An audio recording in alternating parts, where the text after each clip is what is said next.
Good morning, White Tigers. This is Courtney Lofton. I'm interviewing Ms. Lewis, and I'm on White Tiger Productions. Hi, Ms. Lewis. How you doing? Hey, Courtney, how you doing? I'm good. Okay, so I got a couple questions for you. So the first one is, what made you choose a profession that you wanted to be in? The reason why I chose the profession that I'm in at this moment as a Spanish teacher is because I know the feeling I felt when I had to learn another language coming from my country to the U.S. It was really hard. It was an adjustment. So I know how intimidated it feels to learn another language, and so that's why I chose to teach Spanish. Okay, what is it like working as a teacher? I love working as a teacher. I love building relationships with the student, and I just enjoy it every day, even in the days, even when I'm down, like just coming to school, just uplift my spirit because I'm around my students. And, I think if you show love, you give love, you show respect, you get respect back. So how has your passion for language improved over time? I think that becoming a Spanish teacher had really improved my passion for the language.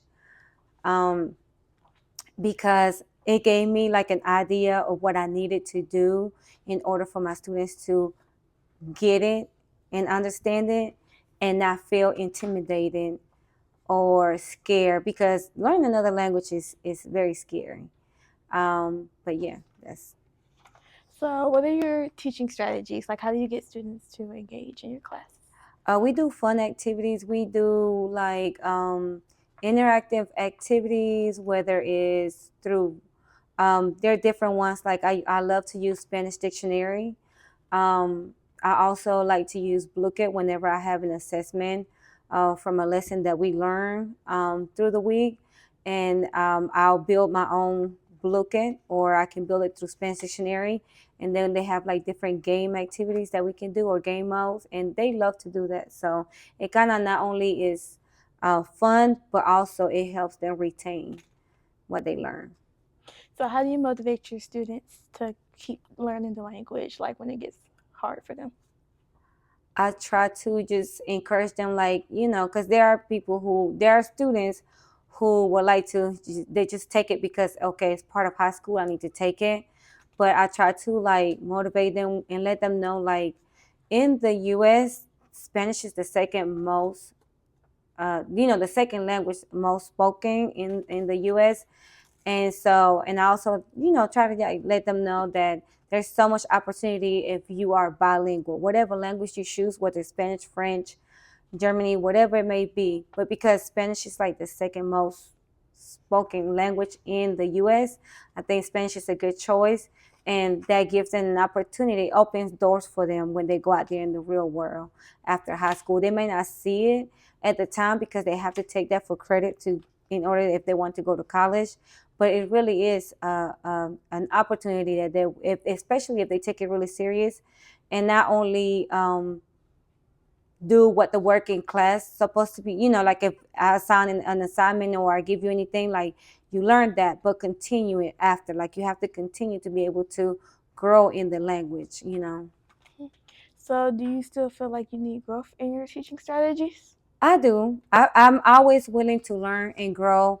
I like to meet other teachers that teach the same language that I do, or you don't have to teach the same, subject. I mean, but I feel like I feel like I'm growing. I'm sorry. I feel like I'm growing as a teacher, and every year I feel like I meet a certain milestone. Like, oh wow, this year I learned this. I know not to do this. I know I want to do this next year, and it's always like that every year. I'm already thinking about what I need to do different next year, the next school term. So why did you choose the specific language that you chose to teach? The reason, like I mentioned earlier, the reason why I chose this specific language is because not only was I born in it, like I was born in Panama, that's the language I learned to speak growing up, but I also, because of my experience coming here, how intimidating it was to learn English, and how I feel like English is so hard. But I think if you, like I said, once you have consistency and you learn it, and a lot of the times when I first teach Spanish, I introduce my kids to cognitive words, which our words are similar to the English words. So I kind of like let them know like, hey, I know Spanish sound intimidating, but here, look at all these words here.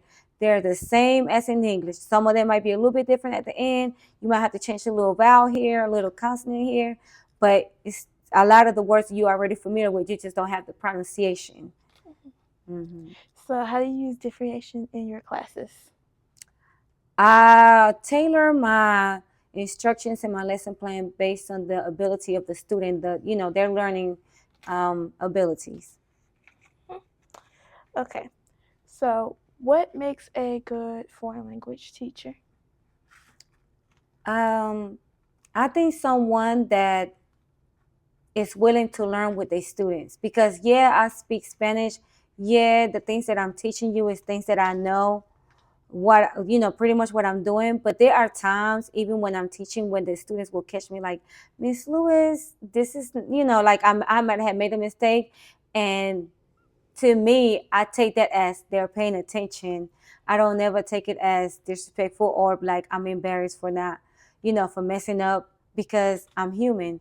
And just because I speak Spanish doesn't mean that I'm not going to mess up. So I think as long as you know that,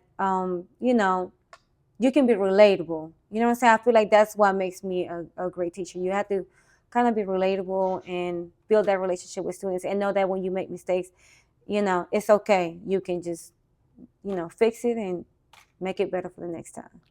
Okay. So my last question for you is, what is your greatest challenge in teaching? I think my greatest challenge in teaching is trying to make sure that I don't bore my students with the part of the speech and the grammar and all that stuff in Spanish. So I try to make it fun.